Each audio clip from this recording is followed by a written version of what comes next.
Live and YouTube. This is HC Magazine Presents Gray Matter. I am your host, David Madalena, and hanging in the studio with me today is Mr. Rob Lee Davis. As always, my co-host. How are you today, Rob?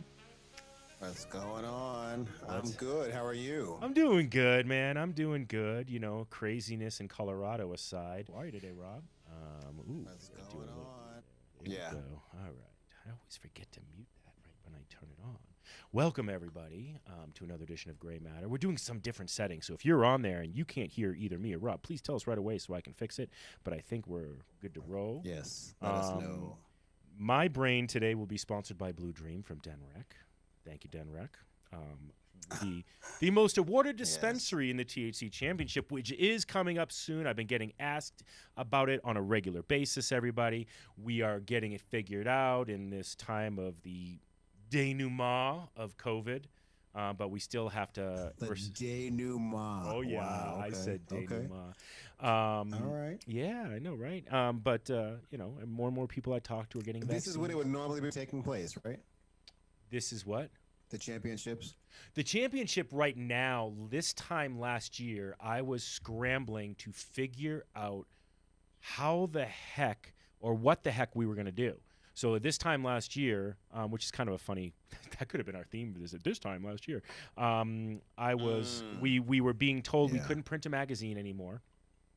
At least not for the time being, and which is why we're actually not printing anymore, because we've kind of looked at it, and a lot of people have asked, and if you're just tuning in, the reason why we don't print Hemp Connoisseur anymore as much is essentially, you know, everybody who was working with us went off their own separate ways as soon as we started printing. We could re-up it again, but not a big fan of the carbon footprint of print, no matter what any print company tells you out there. We did recycled paper, we did all those things, and it still is not good for the environment. You got to truck those things all over the country, and so going digital and doing shows like this, and then introducing our Higher Conversation show in the next coming weeks is kind of how we're going to roll with things now. And we may go back to digital publishing soon, but this is what we're doing at the moment because it's like a staff of one. So I keep saying we. I guess it's changed. I know. It did. It changed. You know, and I keep saying we because you know my partner Christiana, but she hasn't had much graphic design work to do. So the we is almost this royal we at the moment. Not that I'm a king. The royal we. I know that. That's crazy, right? I'm doing all these literary terms now. But you know, what's that? Someone is calling in somewhere. Someone is calling. That's coming from. Do you hear that? I don't hear anything. Oh my God, somebody is calling in. Okay, yeah. I didn't realize my phone was going to be connecting.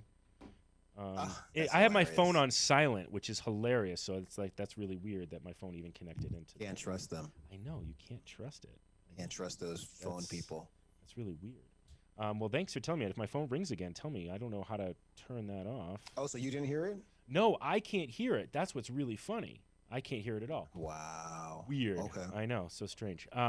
So anyway, we had Abby. His name was Abner, but he said he liked to be called Abby, I believe, right? Oh, yes, Abby. He was tuned in last week. And he had asked me if I would talk about another new cannabinoid, because we were talking last week about Delta 8 tetrahydrocannabinol. So that's THC, but Delta 8 as opposed to Delta 9. And just to give people, you know, if you're not aware of it, Delta 8 is a substance that CBD can synthetically be turned into. So if you're growing hemp, you can turn that into Delta 8 THC, and it does have a psychoactive effect like THC, but on a lesser scale. So there's obviously, for those of you who live in the United States and you live in a state that hasn't legalized marijuana yet. I mean, first of all, why haven't you moved yet? No, just kidding. But you know, the Delta 8 is right now a option for you. And I actually have my good friend Jason who's going to be giving me a whole bunch of Delta 8 vape cartridges. So I will probably test out Delta 8 cartridges next week and let you know how I feel about them. I'm personally a THC guy, and so a Delta 9 guy, I guess I should say. Now, then one of our commenters last week asked me if I would talk about the new uber potent cannabinoid out there. And that cannabinoid is called THCP, and I'm going to just read it, because even though I've said it like 1,000 times now, I'm going to just read it out what THCP stands for. It's tetrahydrocannabiferol. I didn't have to read it. Tetrahydrocannabiferol. And so here's what it is. Cannabiferol. Cannabiferol. There's also CBDP, which is cannabidiferol. I'm pretty cannabidiferol. Yes, that's it. So tetrahydrocannabiferol and cannabidiferol. Yes, everybody say that 5 times fast. So here's the thing. So right now there's almost, it's debatable where the studies are right now, but we're right around 150 phytocannabinoids, or we also just say cannabinoids for short, that have been detected. Last year, a Italian scientific group released their findings of THCP and CBDP. And so here's the big headline for CBDP is that it's uber potent compared to THC. So you have THC, and then you have THCP. Now that sounds cool, right? When you say, "Wow, it's 30 times more potent than THC," but 30 times more potent isn't when it's like 0.02% of that cannabinoid is in an average product that I've heard so far. Your phone is ringing again. Oh, for freak's sake. What is going on? I'm going to shut the phone off. The phone is going off, ladies and gentlemen. I don't know why. Someone's trying to reach you. Someone's trying to reach me. It's one of those things when you have a kid. They don't want you talking about these things. That's I guess not. They don't want us to talk about this. But so THCP, the exciting thing is it's potentially 30 times more potent. There's a couple of things that are different. So you have what's it called? The side strands of cannabinoids. So when you look at the genetic structure of, the chemical structure, you'll see these side strands. And so generally, the most strands anybody's seen that are like, I think they're called side strands, and I could probably look it up when I'm talking about it, is 5. And this has 7. All right. And so does the CBDP. Now, with the 7, that means it binds better to the CB1 receptors. All right, so CB1 receptors, CB1 and CB2. I always think of it this way, and this is really, I always like to bring things to layman's terms. So somebody out there is like, "That's not exactly correct." I don't care. I'm speaking to 90% of the people out there, not those 10% of the people who like really geek out on this stuff. Okay, and so CB1 I always think of as the psychoactive component, and the CB2 receptors, these are the receptors you have, just like you have dopamine receptors in your endocannabinoid system. And we can talk about the endocannabinoid system sometime too, because it's fascinating. But the CB2 tends to be more of like that body high feeling, and like kind of it's not the head change side, where the CB1 tends to affect more of the head change, right? So when they say it's 30% more potent, that obviously makes you go, whoa, like, could I get super high on THCP? And, I mean, we don't know. That's part of the answer. We don't know. And that's one of the great things about cannabis is there's still it's still new things that we're studying for, like, wow, what can we learn about this as to, well, what can we do to prevent people from taking this, which is what these studies used to be, right?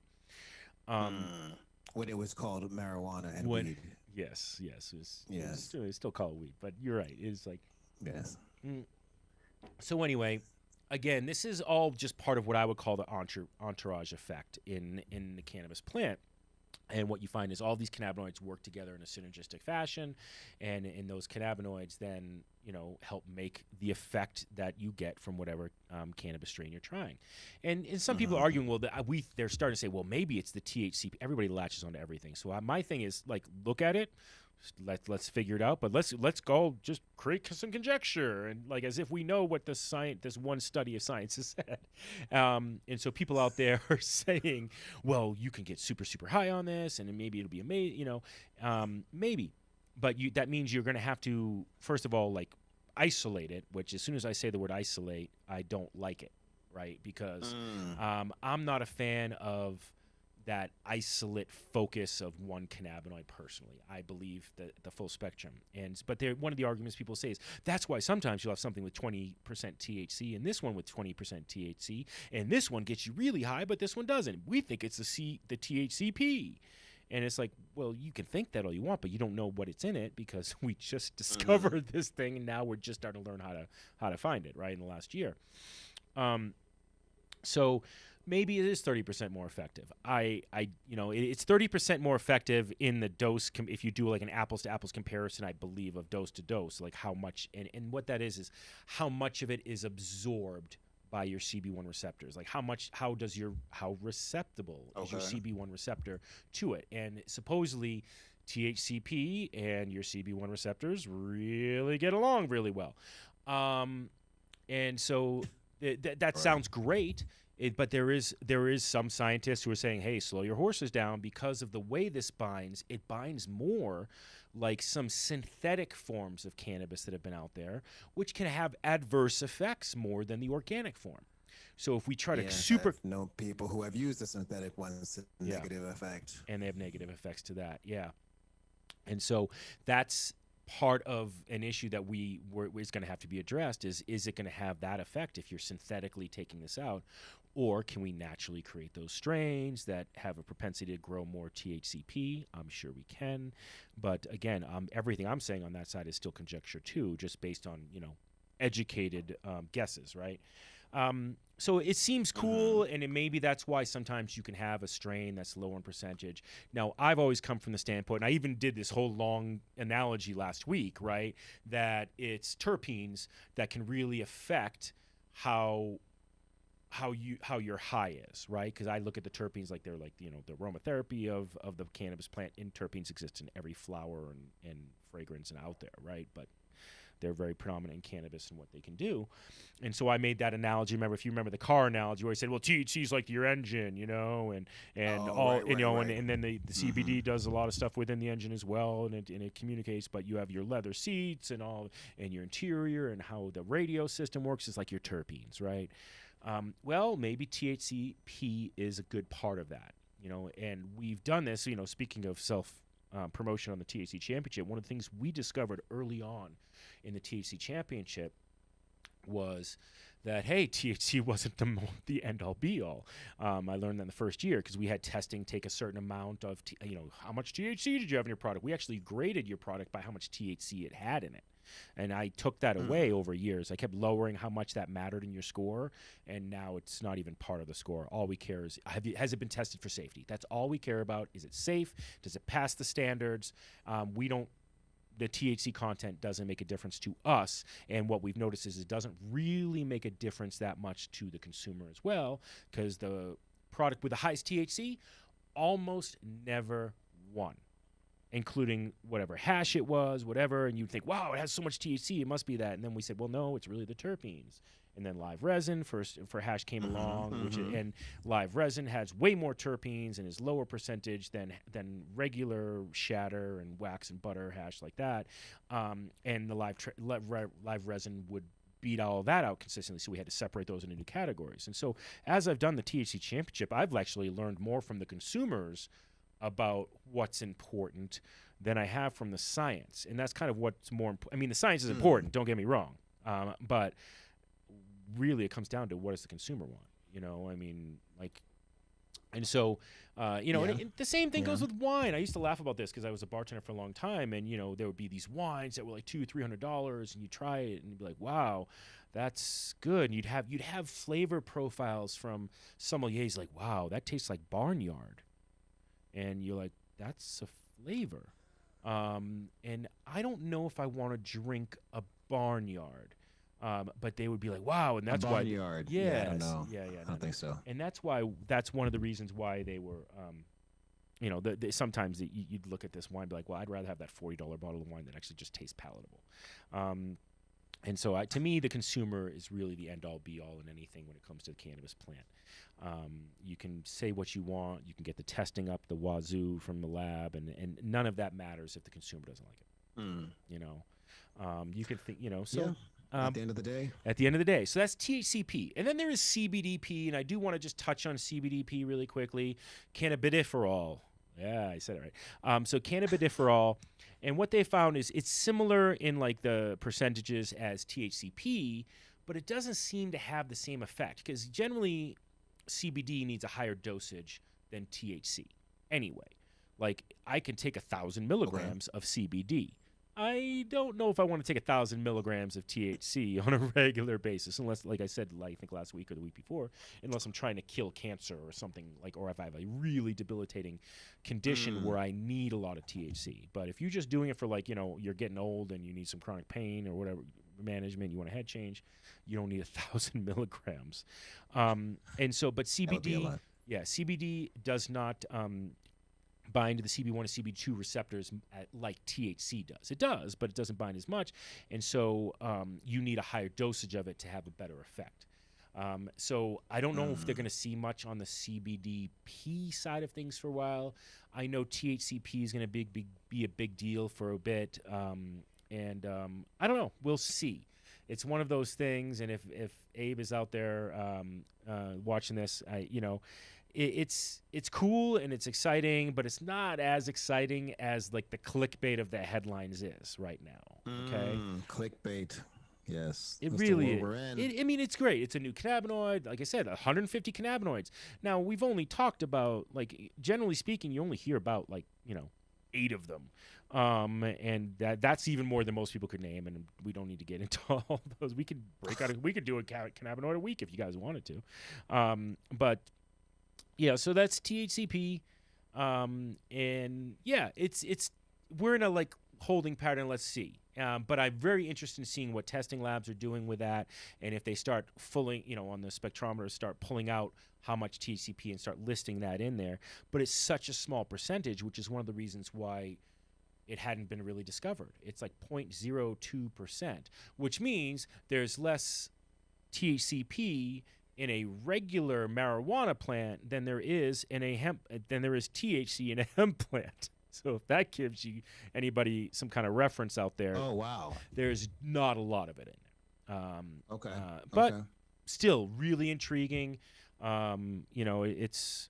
It's like the new kid on the block. We'll see. We'll see how it does. We'll see what happens with it.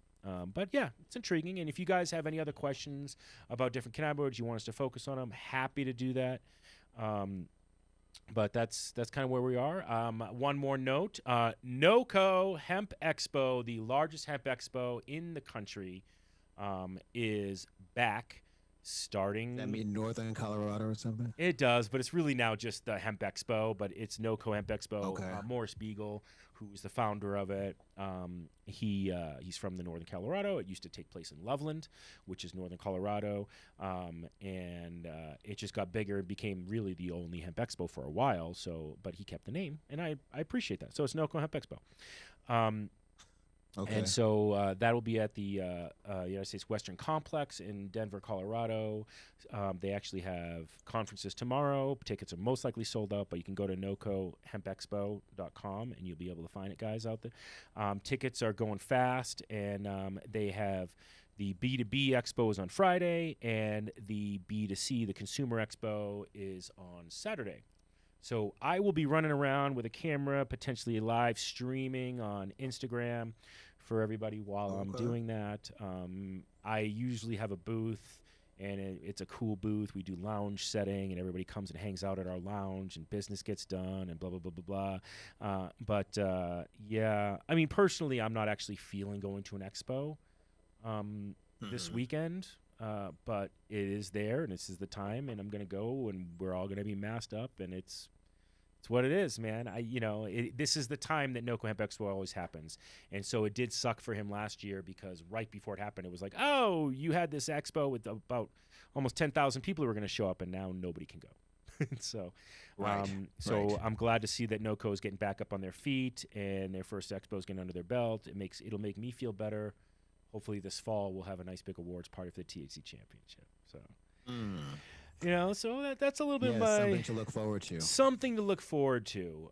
Something else I'd like to look forward to is maybe some gun control laws. How about that?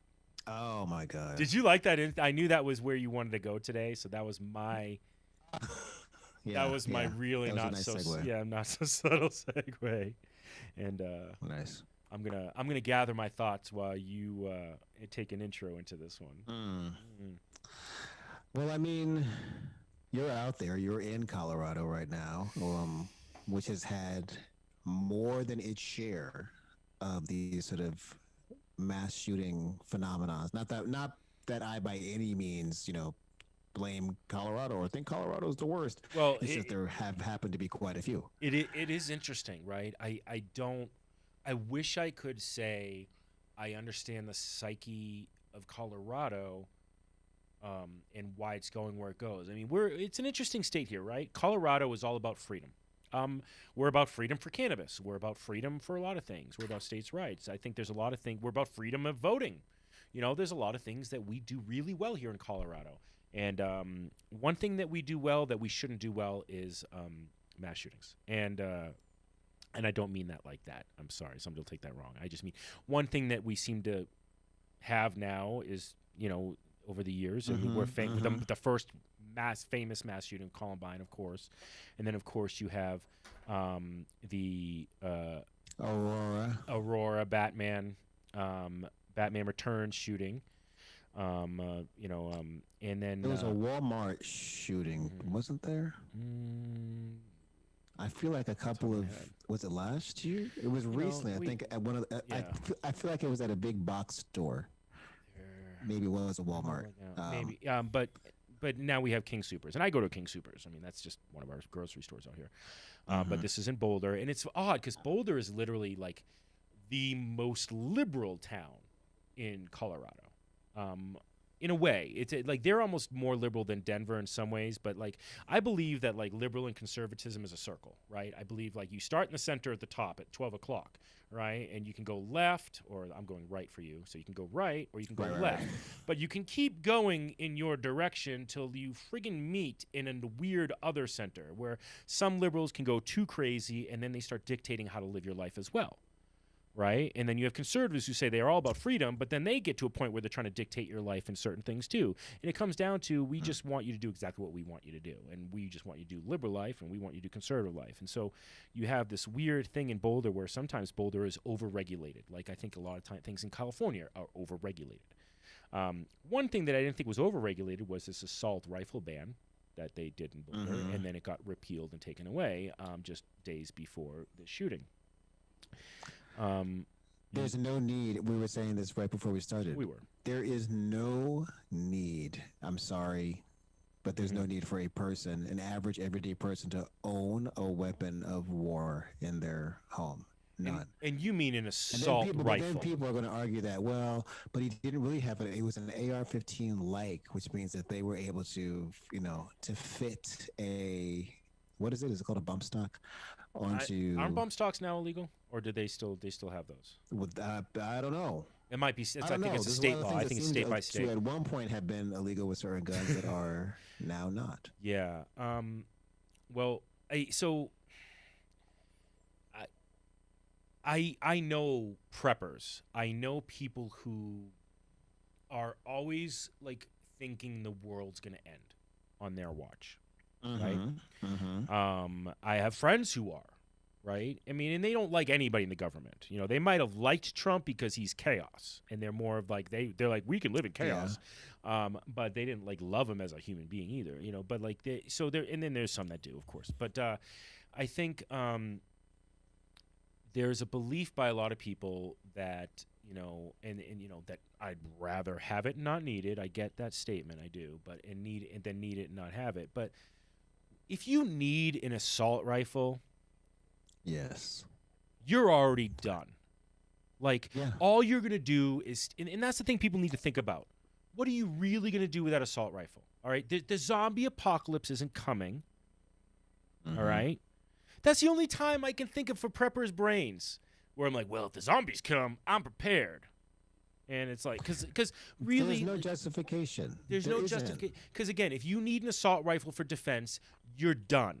Like, if you needed to defend yourself against the army, the government, they will win. It doesn't matter how many assault rifles. It doesn't matter if they have bazookas. It doesn't matter if you have a tank. One tank is not going to do it. Okay? Right. So, like, this weird sense of, like, get a rifle, get a hunting rifle. I'm fine. I have no problem with that. I really don't. Have a hunting rifle. I don't. I have don't a hunting want with a gun. scope. I said it before. I don't want a gun. I have no desire to own one. I have relatives that own guns, friends that own guns. I don't have any issue with people having guns. I have an issue with people having weapons of war, right? Number one. And number two, I have an issue with the fact that it is so simple to get one, right? Yeah. There should be a much more involved process to be able to carry a gun, number one. Yeah. And number two, I could be up to number three now, I don't know. If police, right? Yeah. If police are deemed the people in society for whom having a gun is necessary and part of their job, right? And they have to go through X amount of training before they're deemed capable of using this weapon. Sure. Why is it simpler for a civilian? Well, you have the Second Amendment, all right, and that absolutely does, state that you have the right to bear arms, right? And yes, something that was written 300 years ago. Yeah, look, I believe that we have the right to have guns. I also just, again, the assault rifle thing is a different animal, though, because the purpose of an assault rifle is not to go hunting deer. It's to kill a lot of people. But you can have the right to have I'm not saying people can't have a right to have a gun, right? Fine. Sure. I'm saying, why is it simpler for a civilian? If police are believed, right? And we all know that I'm not a fan of the law enforcement overall, but if police are deemed the people for whom having a gun and knowing allegedly, and they have knowing to how to use it correctly is a piece of their job, why then can a citizen just get the same thing?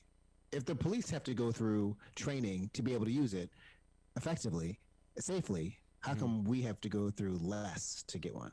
Yeah, no, I disagree with that. I mean, you have to have a license to drive a car. You do need a license for carry and conceal, and there's lessons to go. But, it really should be, if it's your first gun, it does feel like there should be some requirements to that. Also, if it's a certain type of gun, you should show training in it. It just makes sense that it's yes, I've passed this course, and now I can buy this gun. Also, on assault rifles, here's the other thing. There are people out there who are hobbyists who love shooting guns, and I get it. I've gone out shooting. It's a lot of fun. It's actually a lot of fun. All right. So I feel like there's got to be some kind of common sense approach to that. Hey, if you have an assault rifle, do you have a firing range? Do you have an accredited firing range where you can be locked up and kept there at that firing range? If you want to have this gun for home defense, can we put a GPS in that fucking bitch? And then we know when it's left your house and alerts go off. Can there be something that at least we... Oh, they'll never go for that. Oh, of course they won't. I'm just saying, if you want to have your gun... here's where I don't even want that. To me, that is the step. I guess that's a big brother move, and I get it. That's a big brother move. I don't want to track you. No, I don't want to track you. I don't want to track. Simply say there should be a much more involved training and psychological evaluation process for a person to be able to purchase a gun. At the very least. At the very least. I can't just get in a car and take, one lesson and I get my license to drive this vehicle that could cause damage if I don't know how to operate it correctly. But I can go run over to Walmart and just pick up a gun with my, right, whatever. What do you think about this argument? Because I heard an argument, and I may have heard it in the past, but I just probably went over my head, and I listened to it today. And they said the argument was, well, if they don't have a gun, what's to stop this person from just driving his car into a bunch of people? And because that was an argument. It's you should still have a gun. Because it's more well, there's lots of weapons out there. Why can't this be their weapon of choice? It's it was almost like... here's the thing with that. Even if they want to make that statement, okay, so show me the instances where that has occurred. It has occurred. It already exists as an option. It has occurred, actually. It has occurred. There was, I remember there was outside of a nightclub that had happened. There was one in Europe. I think that happened here in the United States as well.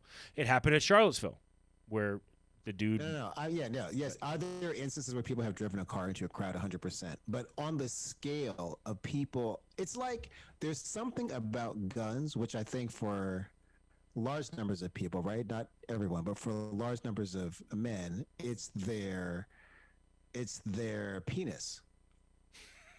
That's what it is. Sorry, I just wasn't prepared for that to enter the But that's conversation. But sure, literally what it is. That's how they think about it. That's how they experience it. They want one that's bigger. They want one that's, I mean, faster is not necessarily a bonus, but they want one that's like they can show off and like it's it can shoot more of a. ridiculous. Yes, Yeah. it can shoot. It can do all these different things. Like Well, it's literally insane. it's just like cars, though. I mean, look. I mean, when I see a guy in like an old, like 1990 something Honda Civic, but it's souped up and like it was thousands of dollars was spent on like everything on that car, and I'm like, wow, you could have bought a house with that, right? Like Yeah. that, like Yeah. and like that always is like, wow, like that's your choice though. You're into that. That's what you're into, and there are people who spend thousands of dollars on guns. And so for me there are hobbyists out there, and I get that, but like and I don't front I don't fault the hobbyists. Obviously I fault the people who have the mental issues when they pick up a gun and want to go kill a bunch of people. No, no, no. I can't do that anymore. This is not just about people having mental illness picking up a gun. This is about people who have mental illness having too much of a simple pathway to getting a gun. Yeah. That's Correct. what the issue. And even if people do want to, back to what you were saying before, even if people do want to say someone could drive their car, yes, someone could. But number one, they still had to go through some sort of process to be able to get a license for that car to drive, right? Not for the car, Correct. but a They license do. to drive. Number one, They do. right?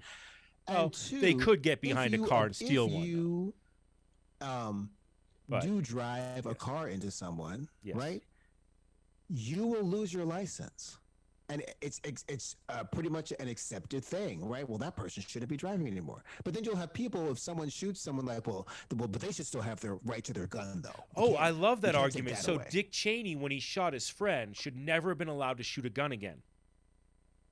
Yes, Dick Cheney almost killed somebody. He still floored, by the way, that he shot the guy, and the guy went on TV and apologized to Dick Yep. Cheney for any pain and Because suffering it's he's some caused. sick something that these people have. I'm sorry. Like, I still say, if the sad thing is, right? So we had this. We could have been talking about, and we can. I mean, definitely talk about whether it's tonight or another time, right? The shootings in Georgia, hate crimes against Asian people, which is disgusting, getting completely growing, right? Largely because of of Trump's insistence on negatively referring to the China virus. negatively is not the word. There's another Yes. word I want, but referring to the virus. But Derogatorily? the story isn't that, because now the news story is Yeah. these 10 people who have died in Colorado, and there's a piece of me that feels like, is this actually never going to stop? Because if Sandy Hook, if a bunch of kindergarten kids getting slaughtered did not make people think we need to figure this out, I'm really not sure what is. I don't know what's gonna It's fix it. because we live in a world where there's this misinformation campaign, and all you have to do is have this weird like bit of doubt. It's almost like reasonable doubt, but not right. Where that like enough people say, oh, they were actors and they were crisis actors, and I still laugh Really? 6-year-old about crisis actors. or the The Parkland kids. Parkland kids. That's the ones they really went after, was the Parkland kids, actually. Yeah. Yeah, they're crisis actors. This didn't really happen. And Which is like, what is that? What the hell is that? When they started to say that, what is a crisis okay, actor? so first of all, like for anybody out there who has no concept of what it would be like to be an actor, first of all, if you could act as well as those kids and the people who were involved, then you're an incredible actor. And Yes. if you're an incredible actor, there's no way you ever take that job because you'll never No. get to act again. Never. That'd So be your last job. so that like I'm and it's stupid that I even have to give you that other argument, right, Rob? Like that other argument of like, let me talk to you from a different standpoint of logic as to why that's not going to work. Talk to any actor and ask them, any good actor. Let me stop there. Any good actor, Yes, yes. because every one of those actors. Let's go under that premise. Every one of those Parkland Hits kids, and the teachers and everybody. Let's work with that premise. Let's go down that road from it. They're all actors. That's the most fucking amazing ensemble cast of people to deal with a traumatic event Brilliant. ever. Brilliant. And they never get to act again. They never get to act again. Never. They do not. No. That's their final performance. Yeah, none of them. One performance. Makes no sense. Mike drop it out. I've gotten rid of guns. That's all I cared about with Mike Kraft. That's all, really. Just one time, done. You know, and oh, but wait a minute. You're going to live that part for months and years and the rest of your life too. So that's it. That's the other part. Oh yeah. So I believe absolutely it could be crisis actors. It's Sure. just Sure. look. We need a longer process so that we can have a more robust system of background checks, figuring out what those checks should entail, how to enforce them more. Because people love to say, well, the laws are there. The laws are there. Okay, if the laws are in fact there, they're not working. Yeah. No, not working. Like, so let's figure out how to improve this. You should not be, I'm sorry, no person should be able to walk into any store and just buy a gun. Well, there needs to be a much more detailed process. There's only two reasons to own a gun, right? I'll give you the enthusiasts, right, who just want to like go and shoot at ranges or shoot deer, or whatever they want to do, right? The only other use for it is to kill someone. Well, killing things, yeah. Period. Basically, it's killing things. Shooting at targets and killing things. That's literally... Those are the only two... Correct. So people can't ever tell me, well, but I need it for other things. Like what? Did you change a tire with it? What did you say? Did you change a tire with it? What did you do with it? Yeah, exactly. Exactly. You can shoot a lock open as they show on TV. You can like shoot a. Oh yeah, that always works. I've tried that all the time. That's what I always do when I can't get my key to work in the door. I just shoot it open with a lock. Yeah. Look. I mean, it's. Again, it's a weird conversation because I believe that we absolutely should have guns, but I believe we absolutely should have mental health issues that we have to address. And with those issues, it comes to like I don't want a mental. I think we should absolutely. Let's just talk about that for a second. I'm not talking about the right to own one, so forth and so on. Okay. Do we need guns? Do we actually need guns if you didn't want to hunt? No. Of course not. You don't physically need a gun if you didn't want to hunt, or if you didn't it's if you don't want to like learn self-defense, I guess. I mean, but like that's what it comes down to really is it's a mode of some fear, I mean there is that. Like I really do feel when I see somebody, if I see you, by the way, anybody out there who like carries a gun and you're not a cop, if I see you and I see you carrying a gun, I think you're afraid. I think you're scared. I think you're crazy. I know. I don't think you're crazy. I don't. I actually just. But no, I think that you have an unreasonable fear. But by the way, that's not the same. Let me specify more. If you're a man, and especially, if you're a man physically able, and you're walking around carrying a gun, and you're not a cop, because if you are a woman, and you are worried about men. Reasonably so. That's the piece of the larger issue that are there women who are gun enthusiasts? 100%. Yeah. Are there potentially more women who carry a gun as protection? The issue really is male aggression and the problems with how we teach and raise boys in the world. That's the issue. That's really the core issue, right? Because you know what? Canada has just as many guns as we do, and yet they don't have the shootings that we do. So that's the other thing too. This is what's sad, America. All right, America. Yes. Here's the problem, America. If you could be as mature as our brothers and sisters from the North, you'd be allowed to have that gun and that toy. But you're not as it like in this, and I'm sorry, this I know one of them is fucking it up for the rest of you, or one gun owner who goes out Not on a one. rampage. No, I understand. One per every thousands of gun owners is the bad seed, and I get that and that pisses you all off, but it doesn't piss you off, does it though? Because you're not nearly as mad at that person as you are at the people who want to keep us away from those people. And that's what I don't get is like you all should be just as angry. And honestly, really, the majority of the country does believe that we need to have better gun control. In fact, the majority of the country is on a whole other level than the majority of the people in Congress. Well, now they're Democrats, actually, so not but true. That's a big piece of the problem that you have a country of 300 million people, right? Right, and within that, I always say I don't know how many of the millions of those people are like children, right? They're not adults. So let's say I'm going to go big. Let's say it's 100 million of those people are under 18.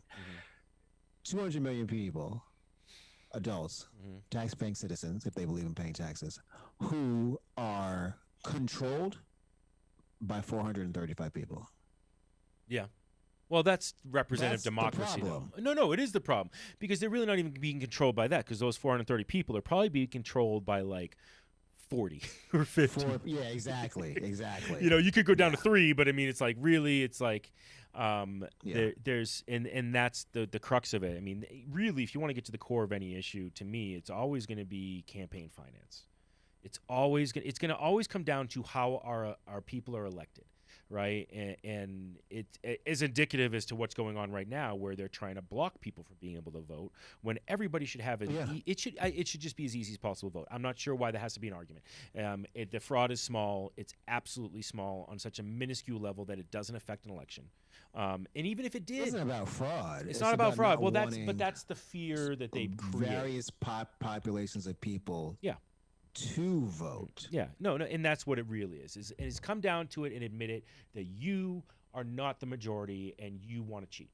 That's literally what it is. And some of them have already said it, right? Which we could parlay into a discussion of Sidney Powell. I knew you were going to go there.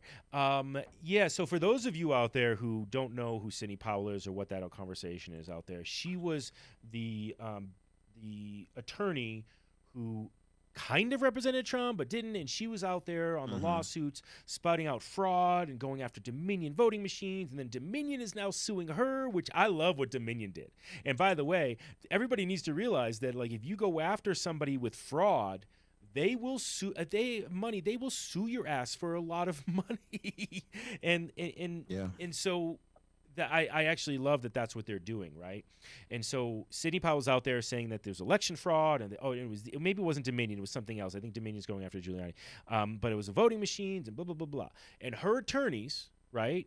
What did they say? I sent you. They basically no reasonable person would believe what she was saying. The attorneys for Sidney Powell, who's an attorney, who was Trump's attorney for a minute. And then still kept representing and doing lawsuits even when he wasn't. She wasn't representing him against claiming fraud. She went down to Georgia when they were saying don't vote during the next one. Thank you.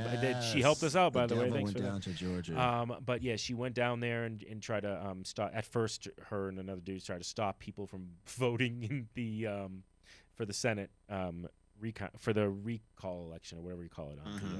The runoff. That was the word I'm looking for. And so, her attorneys are basically making the legal argument that no reasonable person could believe the lies that she said to defend her against lying about this is a crazy defense. Think about that for a minute. Did she fraud this? Did she slander this company? Is libel, I think, but did she, she hurt their business by doing this?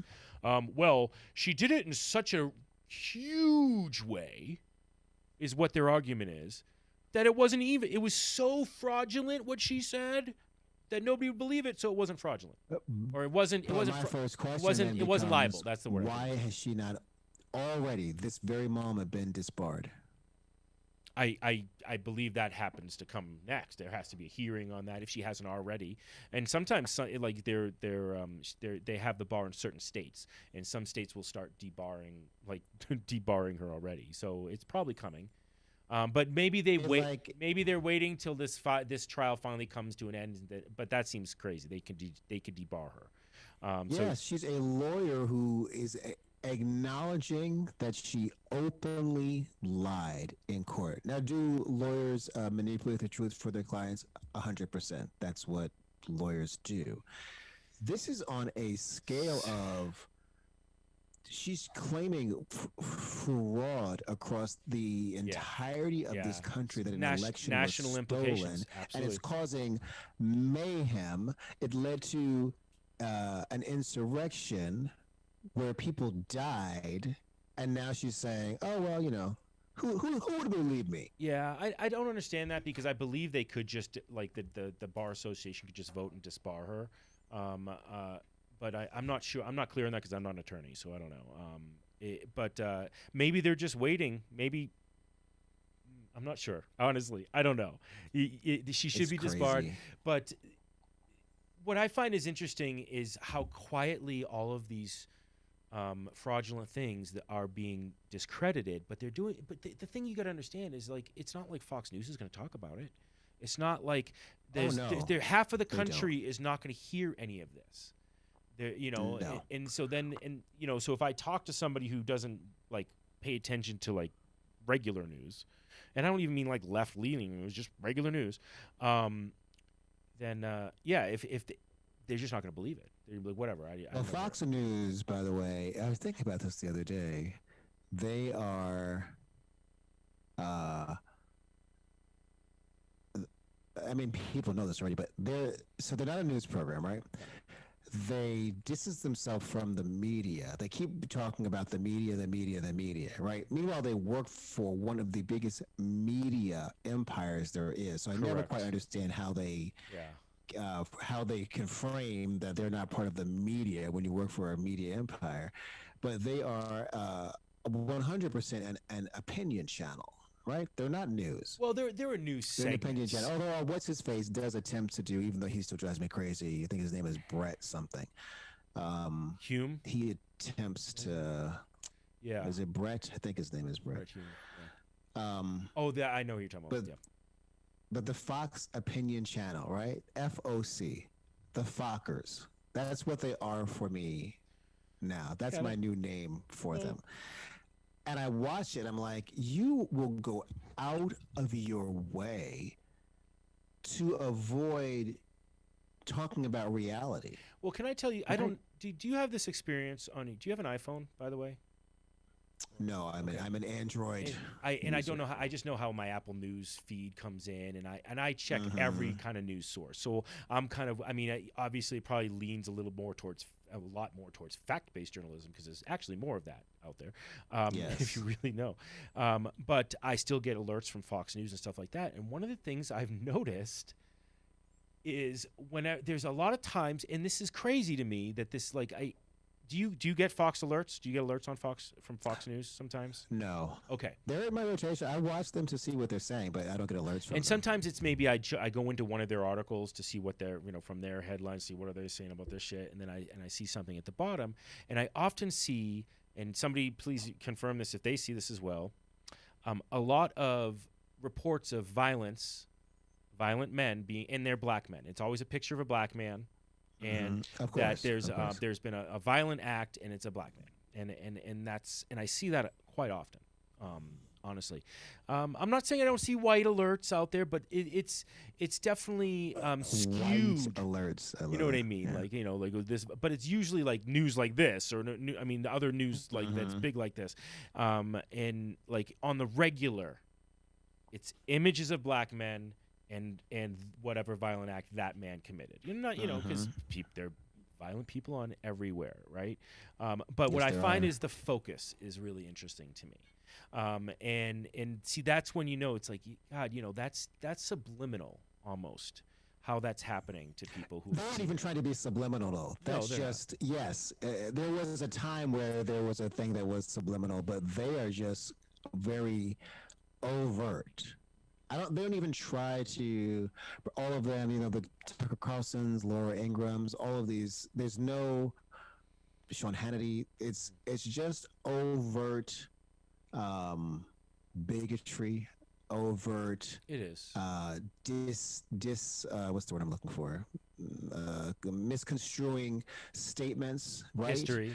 Not that I am a much more left-leaning person, right? I tend to watch more certain anchors, not all of them, on MSNBC, so forth and so on. There are plenty of anchors in those who I don't like either, Right. because they I wouldn't say that they're lying like Fox does, but they overplay to their audience sometimes, and it drives me crazy. Oh yeah. Yeah. But Fox is literally just like, even with the shooting yesterday. It was yesterday, right? Yeah, it was yesterday. Most networks were covering it for a while. Not them. But they moved on to something else, because it's like they knew it was going to turn into a conversation about gun control or gun rights. And Yes. like, well, yes. we're not ready to spin that story. So No. And there's more. There. Well, I don't know why they're not ready to It's spin that sickening. story. What's amazing is that because they've been doing it for years. The only, but that's the thing, is they have a tactic on spinning the story. Their tactic is, we'll cover it, but we're going to do it really quickly, and then we're going to go to these other issues. And I'll be honest, there are times actually that I've put on Fox News during their news hour, and I see them bouncing to different stories. This is when they want you to ignore other things, by the way, but I see them bouncing to multiple stories, in which really more of how I want the news to be. Now, I get that they have their skew, and then sometimes what I see, the thing that they're trying to ignore, then you have like MSNBC, which is just hyper focused on it, and CNN is a lot of times like that as well. And personally, I don't want my Oh, you just kind of froze on my screen. Did I? Yeah, it looks like I did. And it says the live video has ended, Rob, but I am still going. Hold on a second. Yeah, it says we're still live. Facebook did that. Can you hear me? Hello? Can you hear me?